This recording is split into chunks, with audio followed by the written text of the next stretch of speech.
Welcome to the Noizze podcast, sponsored by the Satanic Tea Company and brought to you as part of the Noizze Podcast Network. I'm Will, and what you're about to hear is me having a conversation with Joe Nally from heavy metal band Urne, all about their upcoming new album, A Feast on Sorrow, due August 11th. Make sure to follow us on Twitter at Noizze Podcast and Instagram at Noizze Podcast Network. The main site can be found on Facebook, Instagram, and Twitter at Noizze UK. Like and subscribe on YouTube and be sure to listen wherever you get your podcasts, including Spotify and Apple Podcasts. If you fancy checking out our Spotify Essentials playlist or just want to buy some merch, links are in the bio. And if you're feeling extra kind, drop us a review on your platform of choice. It all helps more than you think. Enjoy. Amazing. Well, thanks so much for joining us today on the Noizze podcast. So first of all, I just wanted to kind of quickly ask, like, how you're doing. Like, obviously, you said just before this you got a bit of a cold, but you've also, to be fair, like, you've just been touring a fair bunch. Yeah, we've it's weird, like we've probably traveled more days than we've actually done shows. But with them off days, we got to stay in some amazing places and cities and that we've never been to before, countries we've never been to. So yeah, it's been great. It's just been like, like going away with your mates and you just happen to be playing some amazing shows and festivals in between. We've got one more to go, which is Tusker Festival in Helsinki, which Yeah. I think our day's got. I think it's got Ghost on our day and a few others. I can't remember. And we're headlining the stage there. The promoter seems to be pretty sure that this is going to be a good move for them. So I mean, we've never played there before, so let's see. Not going to Let's turn it see. down, are you? Nah, nah. I mean, God, them fans who thought they were going to get suffocation and then a three piece walk out. But yeah, I think it seems to be pretty buzzed that, there's a few places that seem to want to get us now, which is exciting. It's nice to know. Yeah, And then see what happens in the future. for sure. And like some of the tours you just like, well, some of the touring you've just been doing has been with arguably one of the greatest bands in the world, Gojira, Yeah, like, yeah. which is I pretty think they mad. are. I think for heavy music, I mean, I spent a lot of time obviously the last year around, be it seeing them in other tours and shows and being with Joe or going out and playing with them anyway. And I think they are. I honestly, that live sound, there's no other band that comes near that live sound. So already they're on that level above people, and they've got the songs. Four of them are all performers. It's not like one of them's just sort of standing there going through the motions.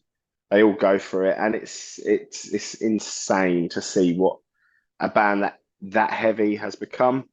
I just can't wait to, hopefully be doing like real touring with them, like not festival touring, real touring where we can like go out and do 4 to 6 weeks at a time, be it here, be it in the States. That would be amazing. And I think it, I think they found, certainly their crew as well, found that it was like a really great mix. And certainly for the shows where we remain support, where we have our style touches quite close to theirs. It worked really, really well, and yeah, I'm excited to see what the possibilities are beyond beyond these shows. For sure. And so coming into, well, what is now your kind of like the new era of Urne, I guess you could call it, with obviously the Hmm. new record, A Feast on Sorrow, coming out on August 11th, if I'm not Yep, mistaken. How does it correct. feel? Like, how does that feel coming in? Obviously, like arguably, you've come a really long way, like in terms of the band's development since Serpent Hmm. and Spirit, and it's been really cool to see. Yeah, I think the one thing Serpent Spirit era was we wasn't signed at the start. We were just mates having a laugh, kind of writing whatever we wanted to write. Um, I look back on that album. I think four of the tracks are amazing, and like I comfortably put them against anything um, that has been offered the last few years. And then I think four of them are fucking whatever. Yeah, I don't listen to them. Whereas since obviously that happened, we then get signed, and it's just like, oh God, okay, now we have to be proper and really focused and professional. And I think you can tell that with this new album. I think it's leaps and bounds above it. I think everything about it is better, be it production, the art, the lyrics, or what have you. I think it's just a big step up. I think I think the lineup, we've got a new drummer in who's just taken everything up to another level for us. And yeah, it's exciting. It's a fresh start. Like certainly, whenever you get a new member in as well, fresh start. Um, we've got a really great team around us. We've got great management, amazing like booking agent, like great label and PR people. So everything's been put into place really well. And we just need to like just want to see the band start growing because Mm. everyone else and everything else seems to be like, yeah, this could be the one. Where we were never really touted as the one. This feels like people, certainly the last 2 days of press, I'm like, oh Christ, this might be better than what we think it is. Mm. So it's exciting, and it's exciting, and it is definitely a fresh start. I guess that is always, like I said, the thing whenever you do a new album, get a new member, it's always the next phase is a new phase, not a new phase. Yeah, because I remember obviously revisiting. I remember when I first heard Serpent and Spirit and going, "Holy shit!" You know, there's something Hmm. really special here.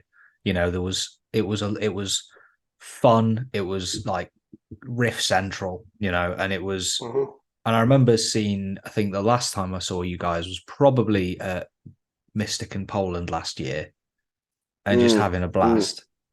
But then, and Hmm. then when this kind of landed in my inbox, and I listened to it and went, there's something real interesting happened between albums, and I think that it's and the like this isn't a just like a criticism. Like this one feels less like the fun album, if that makes sense. Yeah.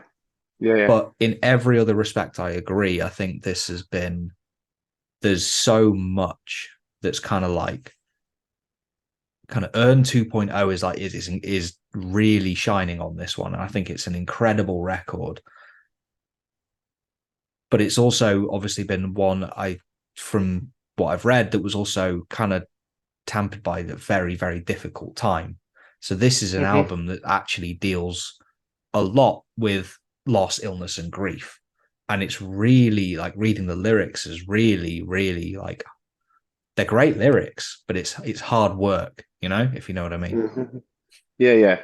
I mean, I've certainly had that from some people because I'm not trying to really mask the subject behind like poetic and fancy lyrics. It's pretty direct, pretty kind of easy to get to what the issue is and what have you. And yeah, it's not, and there's like, I don't know if you've got the digital booklet at all, but there's like our manager was said like in like most books you can there's a foreword, and our manager was like, you should do one for the booklet, so whenever people open it, there's like a message from you explaining your process behind the album. And I think once you open that and you read that, I think you'll get a real understanding about what is about to happen. And yeah, and I think the last album it was fun. There's some cheesy moments on there. A former member wrote some lyrics which I hated, and I didn't realize they were like from a King Diamond song. And there's some cheesy moments, and then of course you get signed, you get the opportunity to work with someone like Joe, and you're like, right now it's our time after years of me and Angus trying to get like a foot in the door at any level. Now all of a sudden it's now like, right, okay, now we have to, this is serious now, and we have to be proper and serious. And I think we've taken an almighty leap forward. And I always knew we could. I just knew we needed a chance. And now Mm. I think we really grabbed that chance. And there's things on this album. There's a lot to be proud of on this album, I think, certainly. So yeah, yeah. I'm I'm I'm happy. I'm happy we did it on this subject matter. because it was the only thing that felt right. But as much as it's a bleak album, I'm happy with how it's turned out. Yeah, I think there's a lot on here that's kind of feels like you have to say this, you know? Hmm. Like, I think, like you Hmm. said, it's you had to write this in this way Hmm. to get this out, to get these feelings out. Like, like we've got songs like The Long Goodbye and Where Do the Memories, Where Do the Memories Go is really, really affecting. And it's also 11 minutes long. So it's this huge, like epic that's also really really, really, like you say, quite bleak, quite dark and challenging. But by the end of it, I kind of got the impression that it almost feels like a full stop as well, though, like you've said, Hmm. I've said what I need to say now. Yeah, yeah, totally. That's so spot on. Like I've done it. I've got what I needed to get out of this for myself. And it was weird. I got that part out of me by doing the lyrics. When we was in the studio, it wasn't like intense. It wasn't like I sat there and I was really beating myself up emotionally about it. I got, I've done it now, and that's it for me. And like you said, putting a full stop at the end, boom, done. I don't need to revisit this subject ever again. And for myself, I felt like, and it follows the sort of pattern of everything that I'm kind of going through. And, the title track called Peace is what eventually will happen. And yeah, it's the track, I think it's track 7, Peace. And yeah, I think you're spot on. Like that, I've got everything I needed to do. I got it all out of me. Yeah, it is. Yeah, it is track 7. I've got it open just like on my on my other screen Okay, as well, fair. like having a look just to make sure that I don't get them wrong. Um, One thing you've mentioned is obviously, and that is huge for any band. Never mind like yourselves, like you say, it kind of feels like this foot in the door moment. Is that Joe Duplantier has Yeah. produced this? You've recorded it with Joe Duplantier of Gojira, which is like in a sentence that kind of feels insane to say, even without being the people that did it. Yeah, it's mad, and it's not, it's having him using the studio that was made for his band, using their engineer, who's their live engineer, is the engineer like on Magma, which sounds just amazing. Yeah, Fortitude, the live at Brixton record store day release album, um, and to get Ted Jansen in to master it, which they sorted out, who mastered Hotel California, Bob Marley Exodus, first 5 Madonna records, worked on our album. And I think that shows, you know, we really wanted to get the best of the best on this. And once obviously the opportunity that Joe wanted to work with us, where look, how many thousands of metal bands are there in the world? He hardly produces anything apart from people that he's friends with or knows. And he reached out to a random band that he liked, and it happened to be this band, tiny band in the UK. And it's an insane, it's amazing. It's luck, privileged. I'm can't believe it happened to us. Um, but yeah, once that happened, everything needed to then be of a quality, of a level, and onto the album artwork. Like that was something we were struggling with. But I had this I had this person in mind for the next album, and like Rachel, she's like in deemed like one of the best oceanic sort of like coastline photographers in the world, award winning and everything. And I was like, that's the person we need. yeah, And so everything, once Joe is in there, everything needs to then be of that level. And yeah, it inspired us definitely. And we still had a lot of time to write music once we realized he was on board. So once we realized that, I was like, cool, yeah, everything sort of changed. And I think everything needed to then be of a quality because you want to impress that guy. That guy he wrote The Art of Dying. Do you know what I mean? Like right. him and his Yeah, brother. can you imagine So, going into that? Can you imagine yeah, going yeah, into that studio and him going, "Is that yeah, what you is yeah. that what you wrote?" Yeah, yeah. and you can tell, you'd be able to tell by someone's Yeah. like their mood. But yeah, it's there's some cool things where like he learnt some of the riffs without us there, and just because he fucking liked stuff. And yeah, it's really cool. It's mad that it happened. I never would have thought it would have happened to us. Let me tell you. So Mm. yeah, I'm really happy. And speaking of like this big, because I do think there is like, and again, this isn't knocking Serpent and Spirit. I genuinely do think it's fantastic still. But like, talk me through like the musical evolution, I guess, the musical glow up from there to A Feast on Sorrow, because there's a lot, it's still identifiably Urne. I don't think that's ever Mhm. going to change.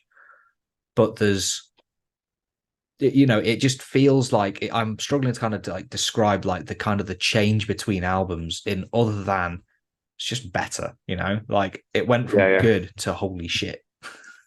yeah, yeah. I think the thing is, me and Angus, we always knew we could write. Anyone who's known us, like my previous bands, like before Hang the Bastard, knew what we was about. And there's it's like nice. There's people in like the slightly younger bands, your Loaves, your Conjurers, who literally look up to what me and Angus did. I know two. I think a person in each of them bands have artwork tattooed from that band. So people do like were aware of what me and Angus could write. We just didn't have the confidence anymore because it just never worked out for us. But since Serpent getting like a really kind of cool like cult feedback, then you get your confidence. Then you start to feel good about yourself. And then of course getting people reach out to you, be it Whitechapel, be it Gojira, be it Killswitch Engage, whoever, then you start to think, fuck yeah, yeah, we might be good at this.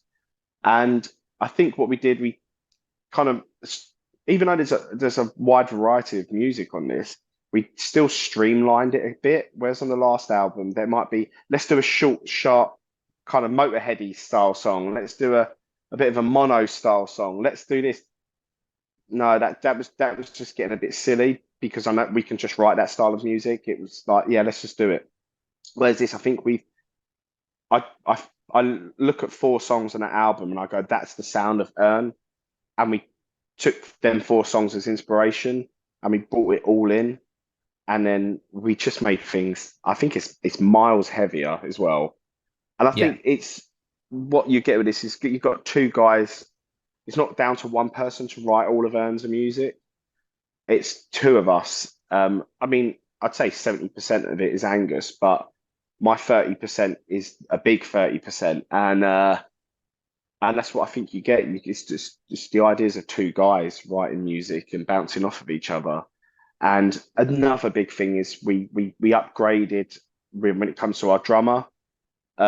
Previous drummer was great at song structuring, and he could write the occasional riff. He's got a few on this, but technically, the new guy, he's a drum teacher. He plays drums every day, and it's just taken. James has just taken everything up a level for what we can do, and um, and I just think it's about just having the confidence and being like, right, finding what we are. And I still think, I don't even think we scratched the surface. And jokingly, years ago on another podcast, I was like, we purposely made the EP boring, not boring, it's boring now, listen to it, but simple, fun, stupid. Then I was like, trust me, it's going to be the third one. That is it. And it was on fucking Riot Act or something. And I say it on there. I'm like, trust me, it's the third one. And the difference is major. And I'm like, I Yeah. just think we're gonna start getting better and better. And I think it's nice, like every bit of press I've done the last few days is like, oh fuck. Like and we knew it was gonna be like a good record, but everything seems to have been we didn't expect it to be this. Mm. And that's great to hear. It's a buzz. Yeah. It's interesting that you kind of like you've almost tempered your own high expectations. Yeah, yeah. Gone. Mm, We know we've done something good, but we'll mm, just in case mm. people don't get it. But Yeah. I I think think, this a- I think this album's actually easier to get musically because the last one was a little bit, people really were desperate to pigeonhole. the sound of that album. Mm. And I get it, but there's 4 tracks that I go, it's just heavy metal. Whereas this album, it's just a fucking heavy metal record. Though I have seen us being compared with 2 bands that I definitely take no inspiration from. Not to say they're bad bands, it's just not bands I take inspiration from. Helmet and Godflesh, fair fucks, but it's 2 bands that I would never sit there and go, that's a big inspiration on what I do. But it's another Mm. 2 bands we've never been compared to, and I think it's good to show that we've got such a broad scope of our sound, which is really nice. Yeah, it's kind of cool that people are hearing those elements that you didn't deliberately put in there, or Yeah. because it's not. Because I find it difficult to think of like a Feast on Sorrow inspired by Godflesh. I don't necessarily think they're in the Yeah. same world. One Yeah. is this very industrial, oppressive atmosphere that's just kind of like grinding and screaming at you, and then this is this. It's still bleak, but in a really different way. It's Yeah. Yeah. the whole ocean kind of themes around it. It feels much like broader, Yeah. especially Yeah. when you look at Totally. the art. Yeah. Yeah. It is. I mean, I can only just think because it's kind of got this quite a dark. Sorry, my cat's kicking off if you can hear that. It's got quite a dark misery to it, and so that's the only thing I could maybe. Helmet, on the other hand, I'm not sure. But look, if people are listening to it and going, "Core, that reminds me of this and that," and it's something different, that's cool. That's cool with me. Yeah, Like, I have no problem with that. That means they're listening and being inspired by it. That's good for me. I mean, absolutely. So I suppose if you had to, I suppose that I guess as a challenge, how would you describe a feast on sorrow in like a like maybe a few sentences? Because I feel Oh, like it's a geez. really tricky album to pigeonhole in a good way. Um, I don't know. It's an emotionally sensitive. It's it's heavy in a way of subject, of sound, of of feeling. I mean, it's hard to to talk about your art.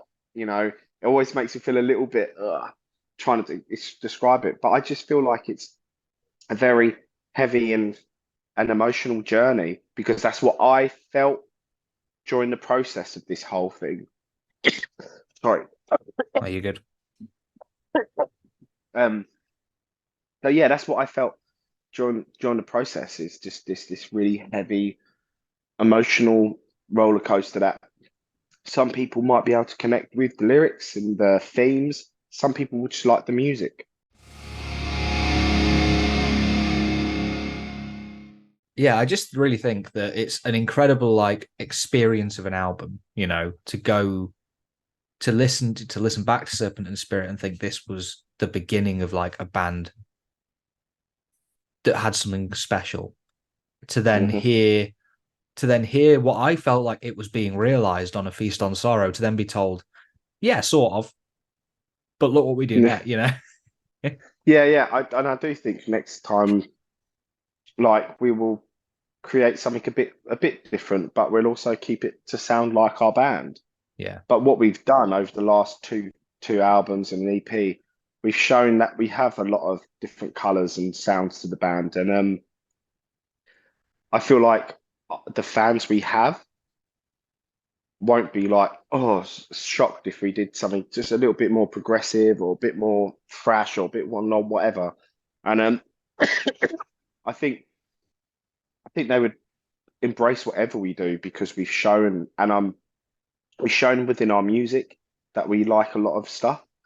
And how I am in interviews, I'm always, I you know, as much as I do love playing metal, there's like nothing better for me to play in the world. Like, I have a lot of um I love a lot of other music, and so we're pretty like straight up with stuff like that. So I do think if we were to try something different moving forward, again, we're not going to drop like load or bloody send anger, but if we were to incorporate some other inspirations, I think people would appreciate it, but it has to be of a certain quality Mm. and it has to feel real, it has to feel authentic.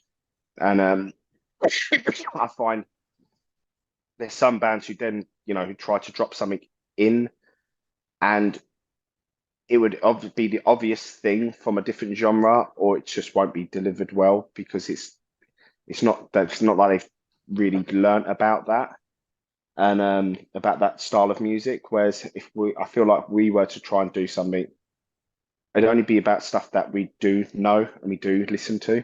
Mm. Um, but if I wanted to try something a bit out of the box, you've got to give yourself some dedication and learn about that style of music. But no, I think that's a really important point, and I think that's why what you do, because it does draw on a lot of different areas of metal to Hmm. create, as you say, something that is basically not just, but it is a metal record.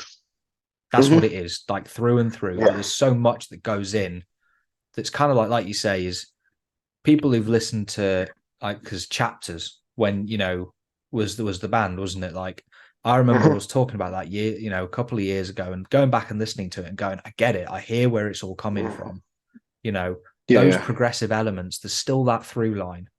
And I think Hmm. people, like you say, will get that and appreciate that because you're still folding stuff in, but making it the one kind of record. Yeah, no, totally. And I just think now where this is becoming serious, I think we got to stop with the little kind of I want to do that in our songs just because I like that. Now it all has to be serious, and we have to people looking online like people expect a certain quality from us. Some people love Serpent a lot more than I love it. Like I say, I love half of Serpent. Um, but Otis, shush, sorry, he's kicking off the cat. Um, but yeah, I just now we have to keep delivering at a certain level, and I mean, I'm super excited to see what we can do. And but the big buzz for me is when people get this album for the first time, they press play and they know what Serpent started off like. You can't do that again. So we went for the complete opposite, and I can't wait for people to press play and what happens happens. Yeah. And I think it's all well and good opening up with like a classic Thin Lizzy kind of rock thing, but that's been done. And the buzz I think about what people will be like hearing that through like their car speakers and being like, "What the fuck?" That's a buzz. Yeah. I wish I could be there for every single person, being like, "God, yeah, wait for the opening track." So yeah, yeah, And that, I think, is where we'll leave it because I'm really keen to hear what people make of the record as well. But again, thank you so much for joining us. And yeah, mate. Thank you for having me. everyone should be checking out Feast on Sorrow by Urne on August 11th.